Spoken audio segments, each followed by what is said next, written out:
Hi, everybody. Let's start with the introduction. I'm Christophe. Nice to meet you. I'm very happy to be in Turin today. So I organize several Ruby events in Belgium. And also I'm the founder of Pull Review there. It's an automated code review service for Ruby and Rails. You should try. If you have any question, we can talk after the talk about that. And today I would like to share with you the way I approach new code base, because I think it's very important to be efficient. So I suggest you to dive with me, because I like scuba diving and I see discovering code base like scuba diving. So, because code has to be written, we forget that we read far more code than we write. Reading and understanding code is by far the most common development task. Still, we picture ourselves typing on the keyboard, like here. But if you pause 1 minute and take attention, you're not typing code, you're reading it. It's probably the code you just typed, or the code you typed 2 months ago, or a colleague had, or the code of a jam that you need to use and you want to know how to use it. Yes, we dream of a full-use continuous typing, like here. Who doesn't dream of that? Full-use typing.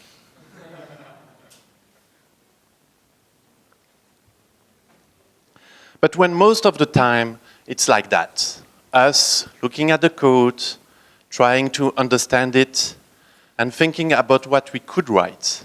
But how much do we read? We can state at least the following. Every written line has to be read 1 time. So based on that fact, that statement, we can do a quick estimation of the amount of reading based on the number of changes we do in a code base. So if I take one of my projects on which I spend about 300 days to obtain 15,000 lines in total, but when I look at the number of commits I did in that repository, I did about 600,000 changes. Which means that for each line of code, I change 43 times more. And I don't count every commit, every changes that I didn't commit, neither the time I spent to understand again and again what I've written before. Still, this gives you a good estimation of the ratio between reading and writing. And indeed, the following bottom line is quite accepted. 85% of the development activities consist in reading. And if you're new on the project, because you need to discover the project, it's even more, something like 95%. So imagine you have a typical workday of 8 hours. It means you have barely 30 minutes to achieve something on the day. 30 minutes. That's nothing. If you want to achieve something in that time, you need to quickly find what you're looking for. You need to learn how to deep dive in the project, and when you have found what you're looking for, to use it in order to fix a bug or implement the feature you want to. So I see that a little bit like scuba diving. You don't do that without any planning, without any clear destination, because that's the best way to get lost, to have a problem, to not enjoy your dive, and in the case of scuba diving, even worse, you can die. I don't know if you can do that when you code, but who knows? But from the easiest to the most complex dive, you will prepare what you will do. And that's the same for code. If you wander in the code base without any clear destination, you will waste your time. That's the best way to not ship something on day 1. And you don't need to read the whole code base. You can do it step by step, and at the same time to write some code which is really valuable. So for me, it's really a journey. You need to plan it. And I would like to present you an approach I use every time I need to discover a code base. And it's really about reading the code base and at the same time achieving something like fixing a bug and implementing a feature, which is a good goal to achieve, because at the end we are paid for that. So the plan is very basic. It's first we will define a goal, a reasonable one. Then we will get a good map to know where to go. We will choose the right equipment in order to dive into the code base and achieve what we want to do. And then we will iterate and do it again. So the first thing you need is a good goal, a reasonable one, something you can plan for, something that motivates you, that drives you in order to go through the code base. It could be fixing a bug, implementing a feature, writing some documentation, something that you are ready to, you want to do. So for the following, I will use an example of mine. So that was my goal. 2 years ago, I was browsing Stack Overflow and I found that question about the OpenURI module. So normally, before Ruby 2.0, when you pass nil to the option proxy, when you open a new URI, the environment variable for the proxy should be enured. But it seems that for Ruby 2.0, it wasn't more the case. So I was very surprised because I knew that it should work like that. So the first thing I tried, it was, I wanted to reproduce the problem. So I wrote that small script, very complicated, to open the URI Google. I pass nil to the option proxy, and normally it should work. And you have the environment proxy, environment variable HTTP proxy that should be inured. But I got this. So obviously it was broken. And for me, fixing that bug was a first reasonable goal to discover the MRI code base. I had my goal, but the goal is not enough in itself. You need a map. Without a map, you're going nowhere because you don't know how to reach your goal. So it's really about where are the things, like where is the project, where is the code base, where is the introductory documentation, such as the README file, because there you will find how to use the software, what it can do for you, how to install it, where you can find the contributors of the project, and so on. And in my case, it was pretty simple. As you see, just the issue tracker is still a Redmine one.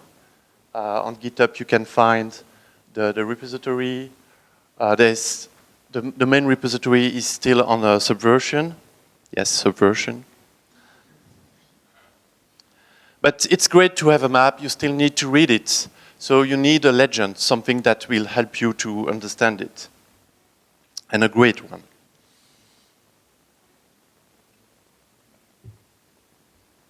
So the first thing you can look for is the contributing guideline. With the contributing guideline, you can learn how to contribute to the project, such as which code convention to follow, how to report a bug, how to submit a patch, if you need to write tests, Still, there's another one less technical, like the code of conduct. It reminds you how to behave. So both guidelines are very important. Not following them is rude, but if you don't know, just ask. People will help you to do it correctly. And in my case, the contributing guideline was in the repository, and in that guideline there were 2 links, one to the issue tracker, another one to the wiki, and I just read the different pages on the issue tracker and the wiki. And there I learned the code convention for MRI, how to report a bug for MRI, and how to submit a patch. Then you need to understand the hierarchy of the directories. Basically, it's about where you can find what. The code source, the documentation, the resources, or the test. You don't need to be exhaustive when you do that. You don't need to be sure to understand the whole hierarchy. And that advice is the same for everything. Just go for what you need to do, what you need to find according to your goal. So in my case, for I was looking for the files containing the OpenURI module. So I just went for that. So I grabbed for OpenURI and I found the directory. So with that, I found where the code source is stored in the repository, where are the tests, and where is the documentation. Sometimes it's hard to find all those information, and you just need to ask the people that know it. They will be your guide, and you will have a quick tour of the project. So for open source software, usually they are on RC, mailing list, or the issue tracker. But for the job, they are simply your colleagues. So just ask during a coffee break, or maybe just send an email to ask when it's a good time to discuss that.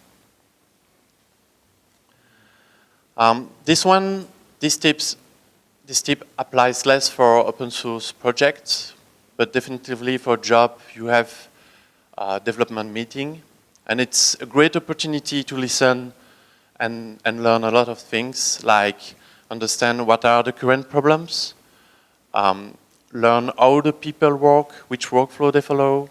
If you have any problem, to ask questions and ask them for help. And of course, it's also a good place to discuss what you can do if you don't have yet to go. But if you're blocked by anything, just ask. Because eventually, I mean, people are ready to help you, because eventually you will contribute back, and it's important for them to help you, so you can then help them back. So also, please realize the importance of all those information. Someone has taken time to write a contributing guideline, a README file, and it's nice to have the habit of doing so in return. So if you start a project, whatever it's open or not, it's very nice to write down some information, so next one, when he comes to the code base, he can read that in documentation and learn more about that, and he will find where he can start in the project. So you know where to go, and you know more about the place, but you still need some equipment. Of course, to read and write code, you need an editor. I don't waste your time on that, except if you have too many ones. And in that case, I would argue that butterflies are the best one. I don't know, Emacs, Vim, Add, Cat, but butterflies help you to interact with magnetic spins, so you can change the bits on your hard drive. That's the best way to edit your code. So, joke aside, I think the first thing you need to do is prepare your environment, especially to discover what are the dependencies. Do you need a database? Do you need any gems? Of course, you have a Ruby project, a Rails one probably. It will give you a better idea of the architecture of the project. If you have a gem file, which is probably the case, you can use bundle to have an overview of all the dependencies. So for instance, for GitLab, if you type bundle this, you will get that whole graph of dependencies. And if you can zoom on that, you will see the different dependencies between the different gems. Sometimes it's useful to know on what your project relies on. Running the tests are probably the best way to check that you have the minimum to develop in the project. Also, you need to check if you need a continuous integration. does the team using any tool to check the code, such as Rubocop? So in my case, it was pretty simple. I think the most important part for me was learning how to build a patch for MRI, how to test it and use it on my machine. Running the application is very useful because it helps you to understand what the project does and get a better feeling what's happening under the hood. But of course, you don't need to test every feature. You just need to test what makes sense according to your goal. So in my case, I didn't test every feature of Ruby, just the one I was interested into it. So I just wrote that small script and run it, and it helped me to check that it was buggy. And then finally, it's time to read the code base and dive into it. So probably for some of you, it's very basic stuff, but it's important to make them explicit and have like a checklist to approach the different code base. Or even for junior, if you have the opportunity to coach a junior, they are the kind of things they are not necessarily aware of. So that's nice to share what kind of stuff they should check before. But also, thanks to all those information, you have collected, you know more about the code base, but you still don't know what you should read. And if I take the case of OpenURI module and I just list the number of lines per file for the OpenURI modules, you see there are more than 3,000 lines. So here you have two options. You can read everything, or you can just read what matters to you. I prefer the second option. And I will show you how you can do that. So first, you need to list what are you looking for. So in my case, I was looking for the proxy management, where it is implemented in the code. I needed to understand how it interacts with the other part of the code, especially when you open the HTTP resource, and thanks to that, to spot the bug. So the best way to discover what you need to read is to get inside in your code base, especially what is called and when. So of course, if it's a bug, the first thing you can do is start with the call stack, the stack trace. But usually the cause of the bug is executed before. So you won't find the cause of the bug in the stack trace. And in my case, if you look quickly, basically it's about he's trying to open the proxy because he found that there was a variable environment. Of course, he didn't find the proxy and it crashed because of that. But it's not my problem. My problem is that the option is not well managed and it's not into the call stack and it's always the same. So a better option is to get the whole code graph of your use case. And for that, I use the tracepoint API, which is available since the 2.0. It's very convenient. I will explain the different parts.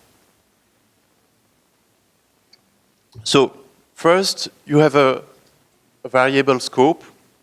I will use that variable to keep track of the different scope of the different calls. Then we create a trace point that will trace two types of events. The first one is the call events. It occurs each time there's a method called. The second one is the line event, and it occurs each time a line is executed. And to that you can pass a block, and in that block you can define how you want to handle the different events. So in the first case, for the call event, I just print information about the call. So where the method is defined, in which class, which module, but also about the scope of the call, from where it has been called. And in the case of the line event, this is the part where I will save the scope of the call, because the line event occurs before the call event. It's the best moment to keep track of the scope of the call. And there you can have the line number, you can have the file where the line is, you can have the method and the class where the line is, and so on. And finally, you can enable the tracing around a pass block. So in our case, the block will be the code we want to, on which we want the whole code graph. Like that. So I want the code graph for the open method. Recently, I've wrapped everything into a gem, which is called Trace Calls. It's available in RubyGem, and you can find it on GitHub. I will give you back the URL at the end. And then now you can use it like that. Basically, you require the gem, and then you enable the tracing of the calls on a given block, and then you can print it. Because here, it's not just strings. You have the graph, and you can walk through the whole graph if you want. So the structure is more complicated than the example I showed you.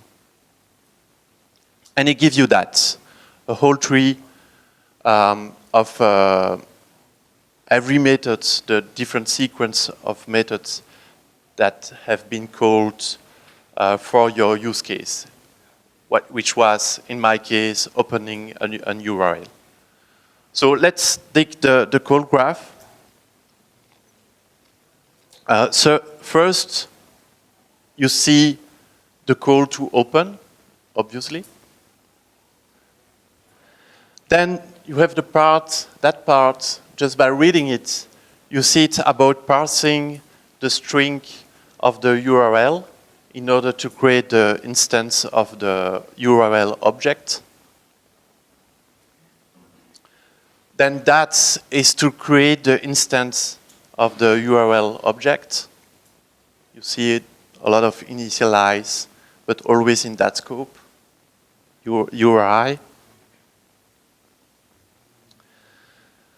Then you see different things about options.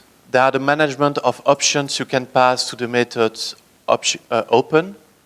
So that part is responsible how you handle the different options. Then that line is about creating, opening the HTTP resource. You don't create the HTTP client at that part, but now I know where to start my reading. That's the important part of the code base. But if you look at the following, everything here is about handling different requires, because you have some magic behind. So not very important, useful in my case. But then we found something about proxy, like that one, to check if the proxy is present or not. Or the other one in blue, which is about creating the instance of the HTTP client. So I have the line numbers, I have the scope, and with that, I know what are the important parts of the code base to read. And just by reading those parts, I can spot what is the bug. And it was just a line. So that line, when you read it like that, is maybe very generic, but it's about creating the HTTP client.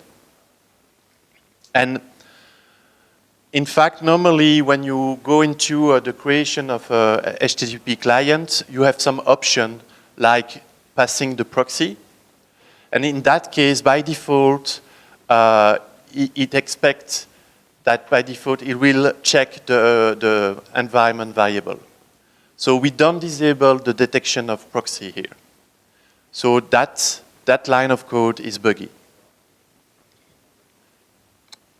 So by tracing all the code base, I mean the use case, I learned a lot about the OpenURI library without reading any code. So it's very useful. And you have some clues about things you can search for. And then you can use grep, for instance, to look for all the places where the OpenHTTP method is called, or the definition of that method, or the definition of the HTTP class, and so on. Just a side note, if you have a Rails project or other project with a gem file, you can use bundle to open the source of a specific gem. Sometimes it's useful because your bug relied into a gem, so it helps you to read the source of a given gem. Another way to have to start to read a code base is to take test as context. So just select a test, like for GitLab, for instance. It's one of the integration tests. I will select a test and just swap the code that was executed in that test. So it was just the post method. And I can get the whole code graph for that method. And then I can read the code in that context. And it's very important to have a context because everything you will read has a meaning. It's not like you just read some files randomly in the code base and you need to figure out what it is, when it is called, and so on. So context is very important. So with all of that, we were able to read the code base, just the part we needed. And now I can edit the code and fix the bug. And the bug relied in just one line. So the fix consisted just in fixing that line. So one line, changing one line when I read about 100 lines, and it's still less than 3,000 lines. So you see that it's a way to navigate through your code base and really dive into it with some context, and I think it's important. So then for me it was time to report the bug and submit the patch because I was really driven by the goal. I just skipped the reporting of the bug, and so I do both at the same time. And that was my first bug report in MRI. It took me about 2 hours to discover the MRI structure, the code base, to read what I needed to read, to fix the bug, to submit the patch and report the bug, and answer the Stack Overflow question. So that method, I use it every time. When I need to discover a code base, when I need to find a bug and I don't know the code base, I use that method. Just collecting some information about the project and using some tools to guide me into the code base and not just blindly read code without any clear destination. Again, if you are stuck, ask someone, don't freeze. So when you do it once, you can do a second time. And more generally, I would like to discuss now a little bit what makes a good goal.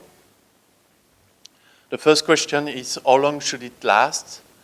I think you should keep it short at first, because your main goal is to learn about the code base by doing something, by writing. So it's very important to have a period that keeps you motivated to do it. So half a day is an ideal period, at most 1 day. It's only when you know more about the code base that you can plan for more complex goal. If you don't know what to do, just check the issue tracker. Maybe there's a bug or a small feature waiting for you. You can also read again the contributing guideline. Usually the contributors list there some possible contribution. You can use some tools such as Rubocop or other static analysis tool and just fix some issues that has been reported by that tool. It's kind of a game because you have a clear goal, very simple, and it helps you to navigate through the code base. So it's a nice way to do that. So you have plenty of options to discover a code base. Just keep it simple. You know how to plan your journey now. You're just free to discover what you want to do. Just do it by doing something, by writing some code, writing some documentation. Don't read code just for the sake of it. And if you're blocked, ask. I think it's very important. It's one of the most common bad habits that juniors have because they are scared or whatever. But so it's important to make them understand that you are there to help. So quick recap. If you want to dive into a code base, give you a good goal, such as fixing a small bug, get a map in order to know where are the things you need, then get the right equipment so you can actively dive into your code base and pursue your goal and just do it again. Thanks a lot.